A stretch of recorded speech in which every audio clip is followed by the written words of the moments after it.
This city is interesting for a lot of reasons. One of them is being extremely green and climate friendly. So much so that a forest is a reasonable comparison. Obviously, not the same, but doing better than any other city on the planet, let alone a capital city.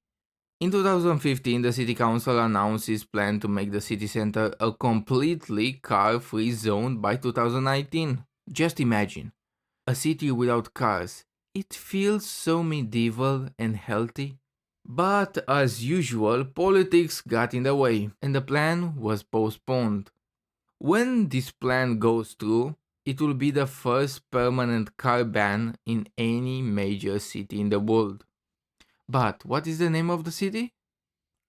Over 1,000 years ago, Oslo became as a Viking outpost at the edge of a fjord, a place where fishermen, traders, and warriors lived between sea and forest. Set at the outskirts of nature itself, it was just another growing town, full of wood smoke and muddy streets. However, over the centuries, Oslo burned down on numerous occasions. It was rebuilt time and time again. Each time something was lost, it changed names and changed rules. But what it didn't change were the beautiful people living in it. What can I say? Scandinavians just have a good look about them.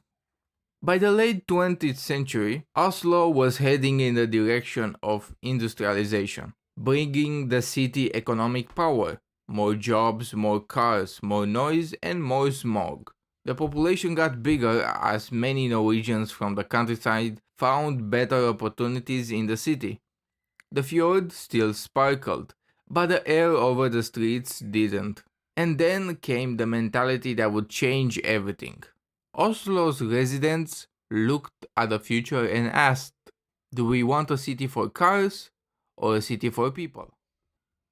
They tore cars out of the city center, they gave streets back to bicycles and pedestrians, they powered buses and trams with renewable energy, the rooftops began to bloom, the walls of buildings hosted vertical gardens, even the garbage was put to work, heating homes to waste to energy plants.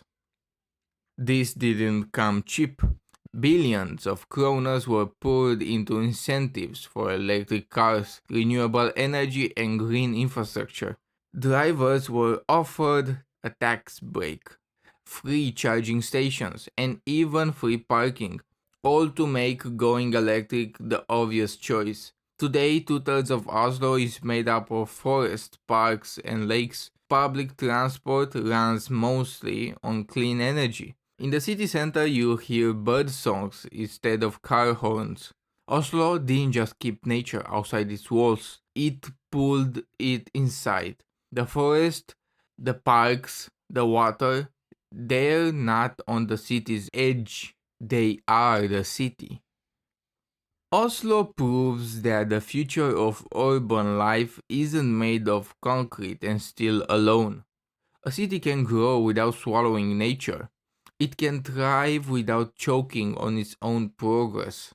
It's a place where you can step out of a meeting and enjoy the forest within 20 minutes, where the air tastes as fresh as the mountains and the city hums with life, both human and wild.